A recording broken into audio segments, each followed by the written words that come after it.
ఏమండి నాతో మాట్లాడద్దు, నాకు చాలా కోపంగా ఉంది. ఇదిగో వస్తానని చెప్పి గంటల క్షణం ఒక యుగం అంటారు, ఒక్కొక్క క్షణం యుగంలా గడుస్తుంది. అది కాదండి. ఏది కాదు? రా, వచ్చి నన్ను కౌగులించుకో, వాటేసుకో, అప్పుడు గాని నాకు తనివి తీరదు. వచ్చేసి తొందరగా వచ్చి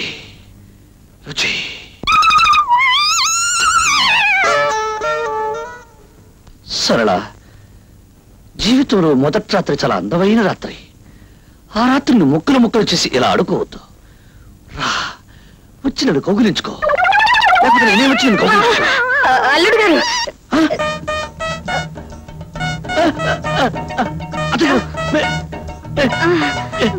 ఇప్పుడు నేను అన్నవన్నీ మీరు విన్నారా?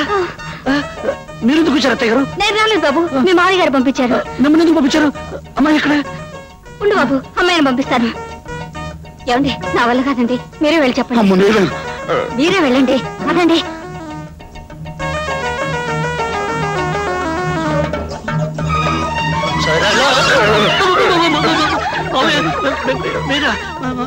అవును నేనే. అమ్మాయి ఎక్కడ? అమ్మాయి ఒక్క నిమిషం బాబు. నా వాళ్ళగా చెప్పడం ఎలాగండి? ఓ పని చేద్దాం, ఇద్దరం కలిసి వెళ్దాం.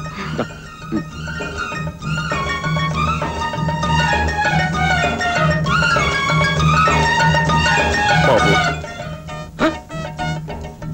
ఇదేమిటండి? కూతుర్ని పంపించమంటే తల్లి వస్తుంది, తల్లి అనగా తండ్రి వస్తాడు, తల్లి తండ్రి ఇద్దరూ కలిసి వస్తారు.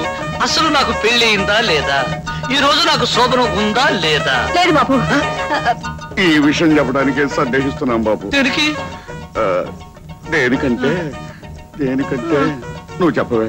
మరి అమ్మాయికి మీరు చెప్పండి. ఆడోళ్ళ విషయం నేనేలా చెప్పనే, నువ్వు చెప్పవే. ఆడదాన్ని అల్లుడు గారి దగ్గర నేనెలా చెప్పనండి? నువ్వు చెప్పవే. మీరు చెప్పండి. నువ్వు చెప్పవే. మీరే ఎవరో ఒకరు చెప్పండి బాబు. ఇవన్నీ 1, 2, 3 మూడు రోజుల అమ్మాయి. వద్దు, అర్థమైపోయింది, చెప్పద్దు. అర్థమైపోయింది.